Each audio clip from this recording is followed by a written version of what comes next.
Have you ever said, I'm sorry, my English is bad? If you've ever said this, today's lesson is for you. Because in this lesson, I'm going to tell you 7 reasons why this one phrase has been holding you back, keeping you stuck at the same level. But I'm also going to give you better, confident, alternative phrases that will help you never say, I'm sorry again, and finally speak English with confidence. Are you ready? Well then, let's jump right in. Reason number 1. You're the only one who thinks your English is bad. This is the first real reason you have to stop saying, I'm sorry, my English is bad. You're the only one who thinks this. Let me break this down for you even more. You see, the person you're talking to was just focused on what you were going to say.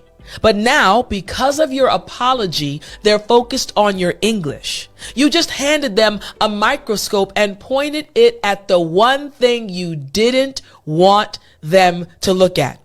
Prior to you saying, I'm sorry, my English is bad, they were simply listening to you, waiting for your next phrase, waiting for your next thought. But now they're listening to your English mistakes, waiting for the next mispronounced word. Let me give you an example of a real life dialogue. Here's the setting, a job interview. The candidate has just been invited to introduce herself.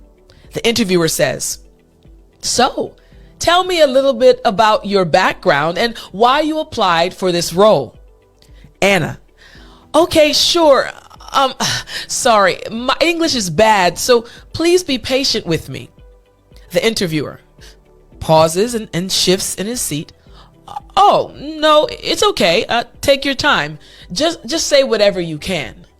Anna, thank you. So I have 5 years of experience in marketing. The interviewer, nodding slowly, listening closely for mistakes now instead of content. All because Anna said, I'm sorry, my English is bad. Now, here's a better phrase that Anna should use or should have used and one you should use. The better phrase is, thanks, let me jump in. You see, why does this phrase in this situation work better? You claim the floor instead of asking for it. When you say, thanks, let me jump in. You see, your brain gets the signal that you belong in this conversation and your body follows. Your shoulders drop. Your breath slows. Your first sentence comes out cleaner. You stop apologizing for being the person everyone is waiting to hear from. Start by saying, thank you. Thanks. Let me jump in. This is a much better way to respond. Now, why does this work for them, the interviewer listening to you? You see, the interviewer will now stay focused on your experience, not your English. You sound like someone who came prepared. They lean in to hear your story instead of bracing to be patient with you. You see the shift, right? Now watch what happens to the dialogue when we replace it with the new phrase, thanks, let me jump in. So again, we're speaking about a job interview and the candidate has just been invited to introduce herself. The interviewer says, so, tell me a little about your background and why you applied for this role. Anna now says, thanks, let me jump in. I have 5 years of experience in marketing. The interviewer now leans in, taking notes and says, great, go on. You see that subtle change, right? Anna didn't make an excuse. Anna didn't say, I'm sorry, my English is bad. She said, thanks, let me jump in. This is why it's so powerful to simply jump in. Don't make excuses. Don't apologize. Just start speaking. And this will impress the interviewer saying, you're actually really ready for this interview. In their mind, they will say this. So the first reason is you're the only one who thinks your English is bad. Reason number 2, the people listening to you speak more than one language are impressed, not critical. Again, the people listening to you, recognizing that you're speaking more than one language, they're impressed. They're not critical. Let me break this down for you. You see, most people who hear a non-native speaker are thinking, wow, I wish I could do that in another language. You imagine that they're grading you, but they're not. They're usually a little bit in awe. Your apology, though, asks them to feel sorry for you when the honest reaction is respect. As they listen to you, knowing that you're not a native speaker, they're saying, man, this is amazing. But then you say, no. Sorry, my English isn't good. And it snaps them out of that. And now they're basically saying, okay, I guess they want me to feel sorry for them. Let me give you an example dialogue. Here's the setting. A networking event after an industry conference. And there's two contacts, tongue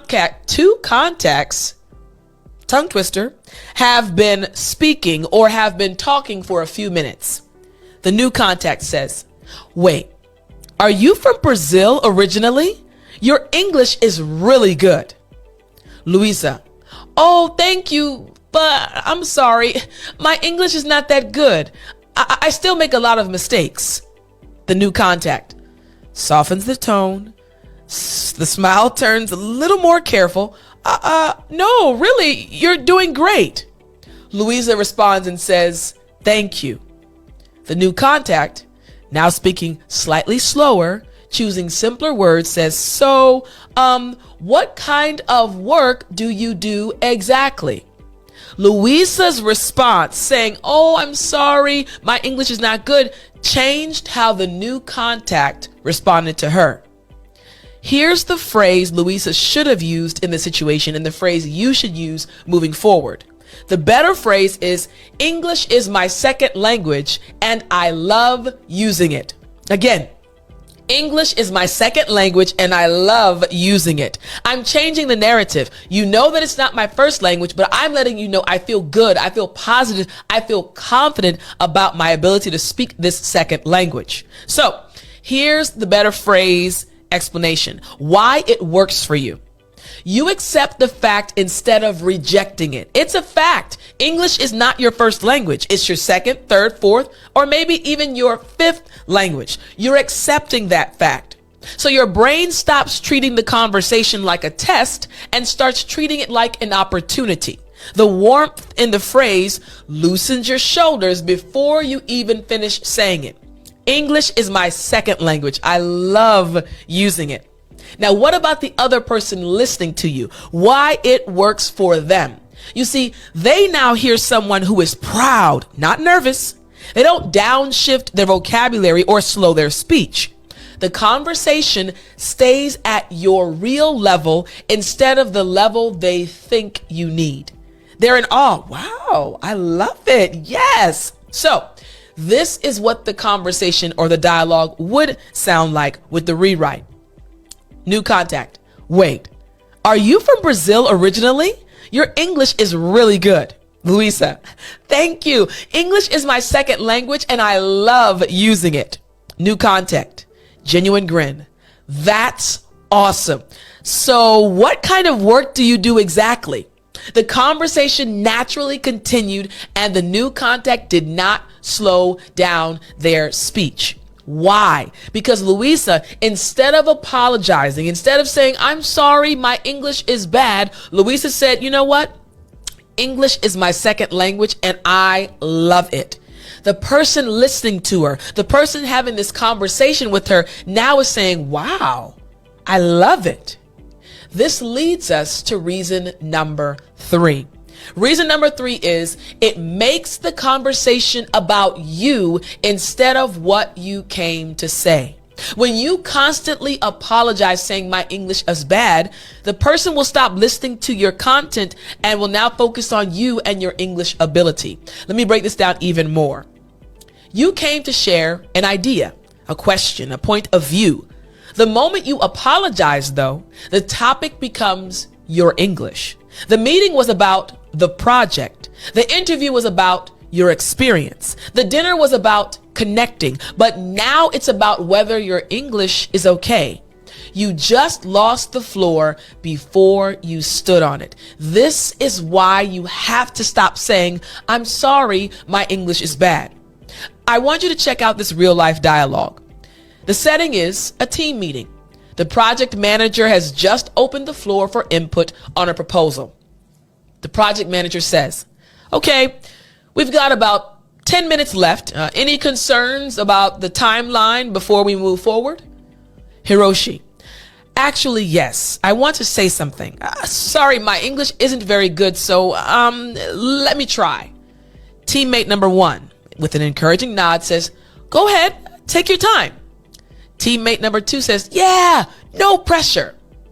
Hiroshi says, okay, so I think the second phase is too short because, and the conversation continues. However, the teammates are focused on Hiroshi's English ability instead of Hiroshi's thoughts on the project. Why? We can also see the project manager's response. The project manager, eyes are now glancing at the clock. 3 minutes have already gone by. The project manager's body language has even changed. Here is an alternative phrase, a better phrase. The phrase is, here's what I want to say.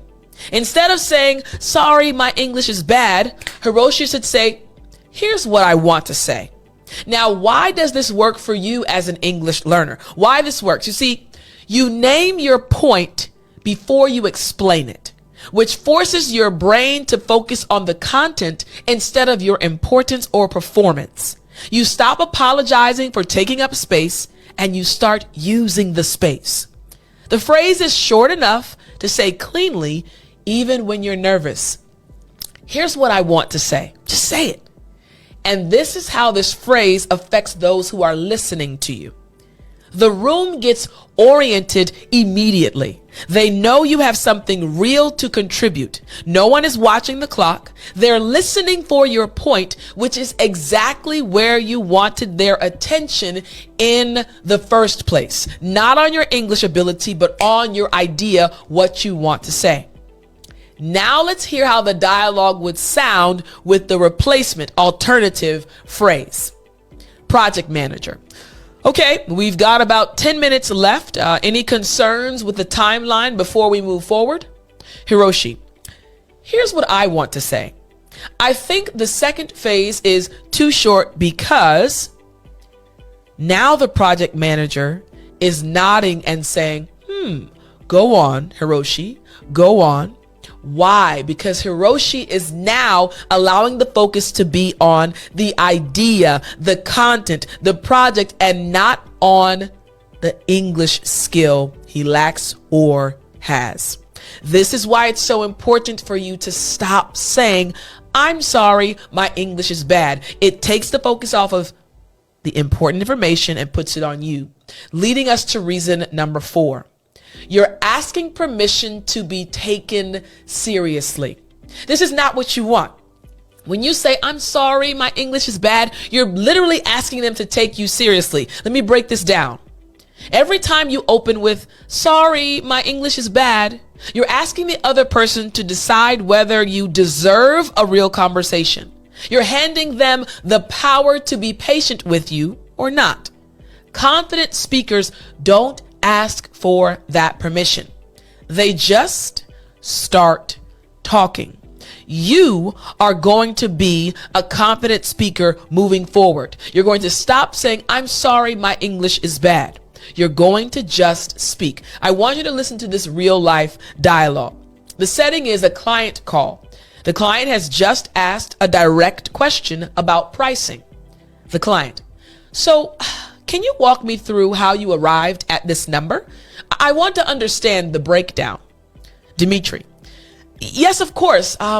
Sorry, my English is not so good. So if I say something unclear, please tell me. Client, kind of neutral and waiting. Sure.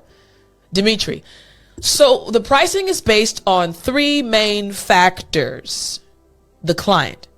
Listening, but with a slight edge now, wondering if this call is going to be harder than expected. By Dimitri saying, I'm sorry, my English is not so good, the client's focus now is on Dimitri's ability as opposed to the content. Instead of saying, I'm sorry, my English isn't good or my English is bad, Dimitri should have said, let me tell you what I think. This is the better phrase. Let me tell you what I think. Now, what happens to you as the English learner when you say this? What happens is why it works for you.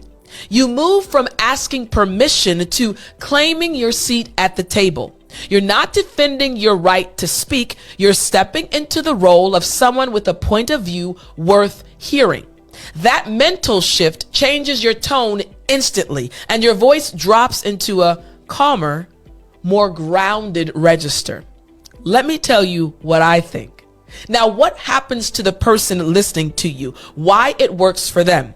You see, the client now hears a professional, not a person worried about being understood. They relax. The call feels collaborative instead of cautious. You've set the tone as the expert in the room, which is exactly what they're paying for. It changes everything. Stop saying, "I'm sorry, my English is bad." Now let's listen to the dialogue with this alternative, better phrase. Here we go. The client. So, can you walk me through how you arrived at this number? I want to understand the breakdown. Dimitri, let me tell you what I think. The pricing is based on three main factors. The client now leaning back, settling in. Perfect. Go ahead. Now the client is impressed. Now the client feels confident in Dimitri's ability to deliver what he says he can deliver. And Dimitri sees the client's body language change. Or if they're on the phone, hears the client kind of settling in and following along as he's speaking. Why? Because he didn't say, "I'm sorry, my English is bad." Now we have reason number 5. You're training your brain to expect failure. When you say, "I'm sorry, my English is bad," you're literally training your brain to, hey, you're going to fail. This is what it is. Let me break it down some more for you. The words you say out loud shape the way your brain shows up. If you announce that your English is bad, your brain starts looking for evidence that you're right. You'll notice every stumble, every word you forget becomes proof. You spoke your fear into the room, and now you have to speak around it.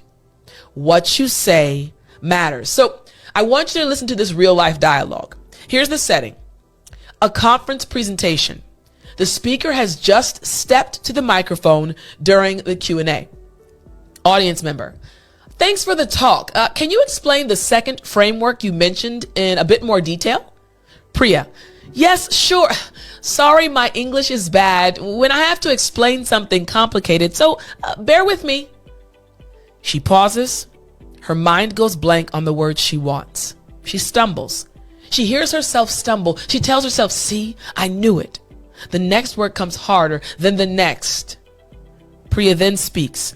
The framework is, it's kind of, how do you say? Everything starts to spiral simply because Priya said, "Sorry, my English is bad."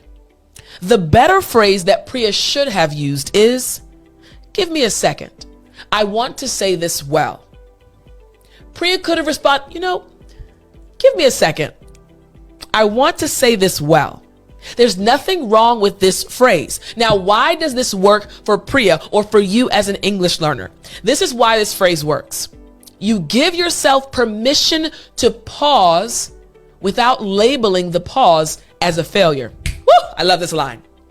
You give yourself permission to pause, and you don't label that pause as a failure. I am a native English speaker. I'm your English teacher.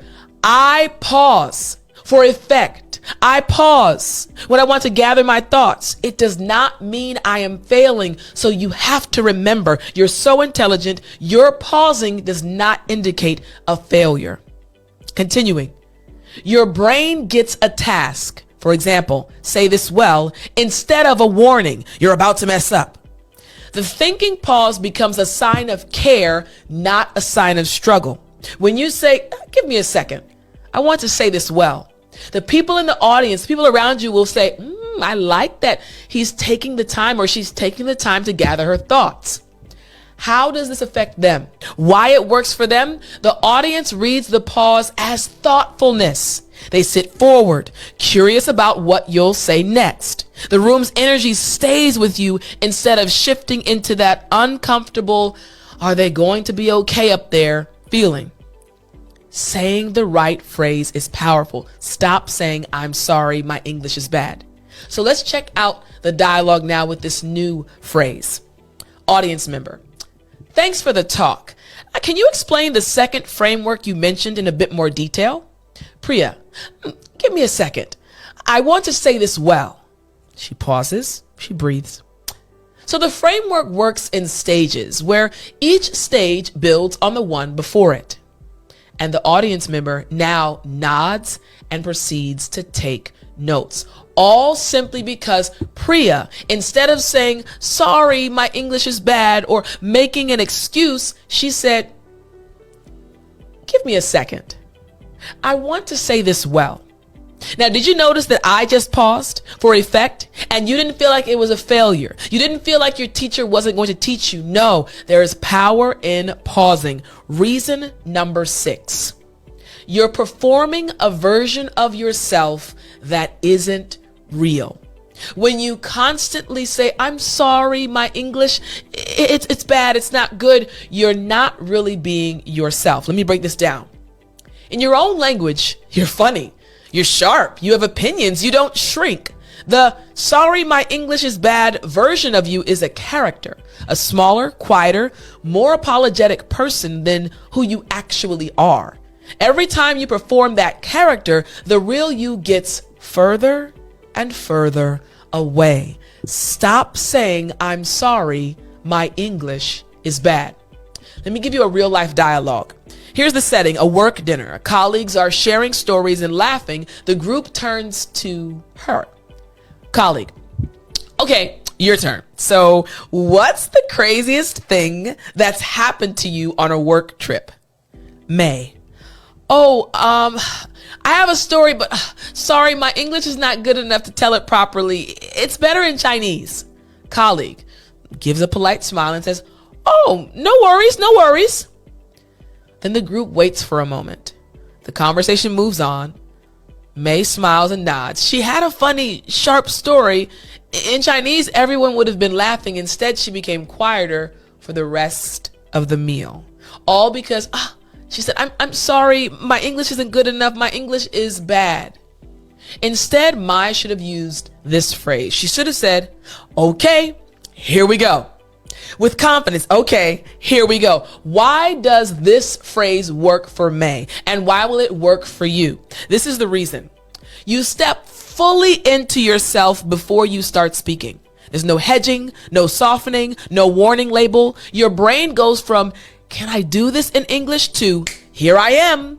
And that second version is the real you. The phrase is a small, clean commitment to show up as who you actually are. Step into who you are. Now, why does this phrase, okay, here we go, work for the people listening to you?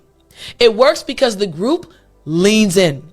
They're ready to listen because you sound ready to speak. Your confidence sets the tone, and suddenly your English level doesn't matter. Your energy does. Even a rough telling of a funny story lands when the storyteller is present. So how would the dialogue sound with this replacement phrase? Colleague: okay, your turn. What's the craziest thing that's happened to you on a work trip? May: okay, here we go. So I was in Frankfurt and the taxi driver thought I was someone else entirely. Colleagues already laughing. Why? Because May just jumped right into it and said, okay, here we go. She took full advantage, said, listen, this is what's about to happen, and everyone leaned in. She didn't say, sorry, my English isn't good. She didn't say, sorry, my English is bad. She didn't make an excuse for her English. She just spoke. Which leads us to reason number 7. You don't need to be perfect to be worth listening to. Stop saying, I'm sorry, my English is bad. You don't have to be perfect in order to be listened to. Let me break this down for you. This is the one underneath all the others. You've been carrying a quiet belief that your voice only counts when your English is flawless. It doesn't work that way. Not for you, not for anyone, including me. Even for you in your own language, it's okay. The people who are listened to aren't the people who speak perfectly. They're the people who speak like what they're saying matters. When you stop apologizing, you're not pretending your English is perfect. You're deciding that perfect was never the price of being heard. You're speaking because you have something to say. I want you to listen to this real life dialogue. Here's the setting: a parent-teacher conference, and the teacher has just opened the meeting. The teacher: thanks so much for coming in today. How are things going at home? Sophia: thank you for meeting with me. Sorry, my English is bad, so if I don't say it clearly, please tell me and I'll try again. Teacher: of course, take your time. Sophia: my daughter, she has been crying before school and I don't know why, and I want to understand. Teacher: the teacher's listening kindly, but now also listening for how clearly Sophia is speaking, slightly distracted from the actual concern, all because Sophia said, sorry, my English is bad. So what's the better phrase? What could Sophia have said? Instead, Sophia should have said, I want to say this in my own words. This is a powerful phrase. I want to say this in my own words. Now, why does this phrase work for Sophia and for you as an English learner? Here's why this works. You claim the right to be heard on your own terms. Your brain moves from, am I going to sound okay, to, this is mine to say. You're not promising perfection. You're promising honesty. That's a much lighter thing to carry into the conversation. I'm promising you that I will be honest. But what about the person listening to you? How will it affect them? Why does this phrase work for them? The teacher hears a parent who is serious about her child and present in the moment. They give you their full attention. There's no filter of, let me be extra patient. Just two adults talking about a kid they both care about. This is why the phrase is so powerful. So now, what will the dialogue sound like with this better phrase? The teacher: thanks so much for coming in today. How are things going at home? Sophia: thank you for meeting with me. I want to say this in my own words. My daughter has been crying before school and I don't know why. I want to understand what's happening. The teacher, sitting forward, fully present, says, thank you for telling me. Let's talk about it. Using the better phrase instead of saying, I'm sorry, my English is bad, led to the teacher paying attention more. My friend, you have to stop saying, I'm sorry, my English is bad. I believe in you, and I want you to believe in yourself.